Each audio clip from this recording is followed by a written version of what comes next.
আজকে ভিডিও করার মতো মন মানসিকতা আসলে কারোরই নেই। ভিডিওটা করার একটু ইচ্ছা ছিল না, জাস্ট কিছু কথা বলতে আসছি। তো কালকে যে ঘটনাটা ঘটেছে এটার পরও সবাই যে কেমন করে সহ্য করতেছে আমি জাস্ট এটাই ভাবতেছি। আল্লাহ সবাইকে ধৈর্য দেখ। তো একটা কথাই বলবো, সেটা হচ্ছে যারা আমরা সহযোগিতা করতে পারতেছি না, আমরা তো বাসায় বসে তাদের জন্য দোয়া করা ছাড়া আসলে আর কিছুই করার নেই।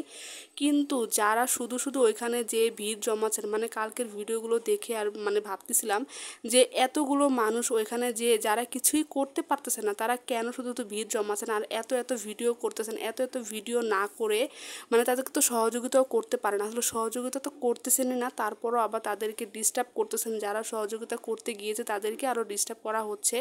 তারপরও মানুষের বিবেক বিবেচনা এত পরিমাণে খারাপ, কি বলবো। এখন তো গাড়ি ভাড়াও বাড়িয়ে দেওয়া হয়েছে, তারপরে পানির যে মূল্যটা এটার দাম পর্যন্ত বাড়িয়ে দেওয়া হয়েছে। মানুষ এতটা জানোয়ার কিভাবে হয় আমি তো কিছু বুঝি না। এরকম একটা পরিস্থিতিতে এসো তারা এই জিনিসগুলো কিভাবে করে।